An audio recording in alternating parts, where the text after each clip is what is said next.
Premix की बात करते हैं, ज्योग्राफी के 5 सवाल देखते हैं। क्वेश्चन नंबर 1 कहता है consider the following statements about Sargasso Sea in the North Atlantic ocean.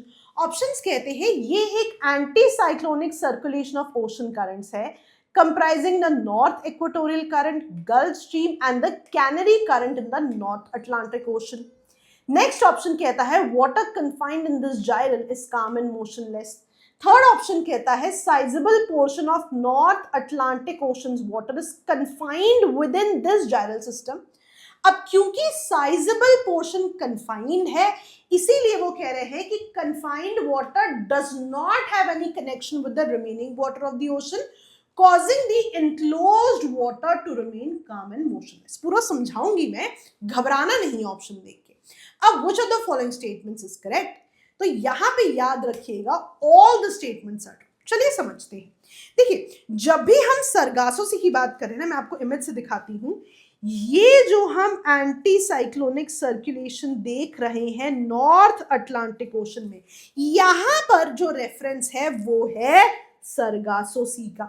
याद रखिएगा यहाँ पे कि यहाँ पे जो सरगासो सी का नाम है it is derived from Portuguese word called sargassum meaning seaweeds. अब याद रखिएगा सरगासो सी साउथ अटलांटिक ओशन में नहीं है, Sargasso Sea north Atlantic ocean का ही रेफरेंस है।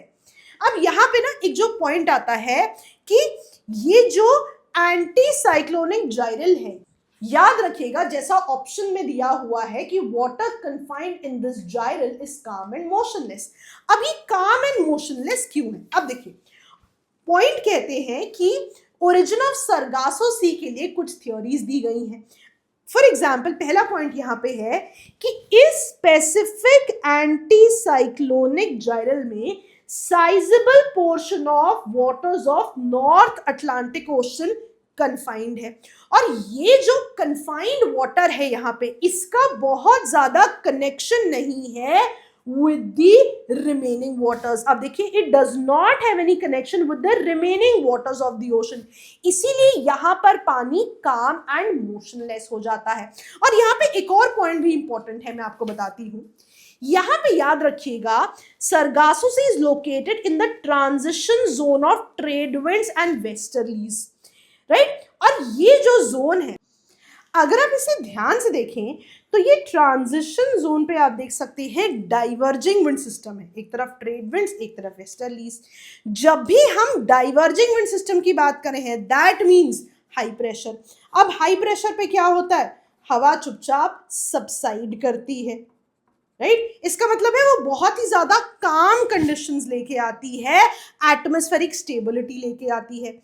इसकी वजह से क्या होता है, देखिए वही वो बता रहे हैं कि जहां पे भी सब्सिडेंस ऑफ एयर होगी उस ट्रांजिशन जोन में वहां पे एटमॉस्फेरिक स्टेबिलिटी होगी, इसीलिए बहुत ही ज्यादा काम विंड्स होंगी। अब काम विंड्स होने की वजह से भी जो वाटर कन्फाइंड है इन दी सरगासो सी वो उसी तरह से जो है कन्फाइंड रहता है, बहुत ज्यादा मिक्सिंग नहीं है, और ये जायर काम एंड मोशनलेस रहता है।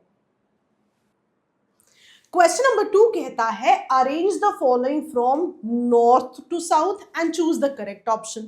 यहाँ पे 4 चीजों की बात हो रही है, Bundelkhand, Kalsubai, Nallamala hills and cardamom hills. Exactly NCERT में दी गए मैप के शब्द मैंने यूज किए हैं। अब यहाँ पे करेक्ट ऑप्शन क्या बनता है, याद रखिएगा 1 2 3 4 मैं आपको दिखाती हूँ। ये देखिए मैप में Bundelkhand, Kalsubai, Nallamala hills and cardamom hills. So exactly NCERT के शब्द यहां पर यूज हुए हैं।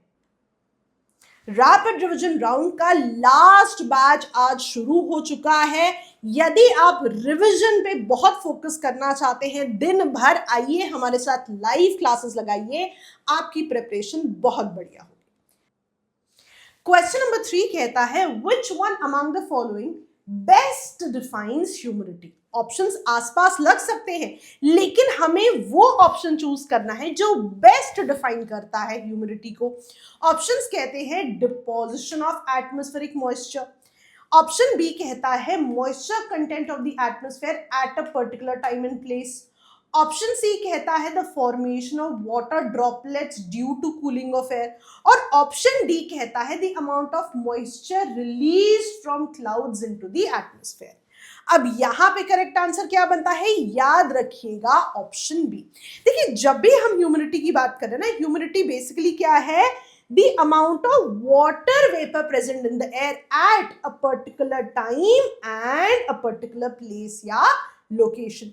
फॉर एग्जाम्पल अगर हम बात कर रहे हैं, समझते हैं जैसे पानी को जब भी हीट मिलेगी या इंसुलेशन मिलेगी तब जाके वेपर की फॉर्मेशन होगी, तो ये वेपर ही तो मॉइस्चर है, यही तो ह्यूमिडिटी का रेफरेंस है। तो ये चीज आप जरूर याद रखें और ये भी याद रखिएगा मॉइस्चर सब जगह पे डिफरेंट हो सकता है based on the conditions. For example warm air की कैपेसिटी टू होल्ड मॉइस्चर और कोल्ड एयर की कैपेसिटी टू होल्ड मॉइस्चर अलग अलग होती है, राइट। अगर मैं ऑप्शंस को वापस भी देखूं, अगर मुझे बाकी में भी कोई कंफ्यूजन है तो फॉर एग्जांपल हम समझते हैं कि formation of water droplets due to cooling of air. अब समझिए यहां पे फॉर्मेशन ऑफ वाटर ड्रॉपलेट्स की बात हो रही है, मॉइस्चर की डायरेक्ट बात नहीं हो रही है। Similarly moisture released from the clouds, तो यहां पे क्लाउड से मॉइस्चर रिलीज होने की बात करिए, यानी कि प्रेसिपिटेशन का रेफरेंस भी हो सकता है। तो हमें वो ऑप्शन चूज करना था जो बेस्ट डिफाइन करता है ह्यूमिडिटी को। राउंड का लास्ट बैच आज शुरू हो चुका है। यदि आप रिवीजन पे बहुत फोकस करना चाहते हैं, दिन भर आइए हमारे साथ लाइव क्लासेस लगाइए, आपकी प्रिपरेशन बहुत बढ़िया होगी। क्वेश्चन नंबर 4 कहता है भू आधार के बारे में, unique land parcel identification number which is a part of digital India land records modernisation programme.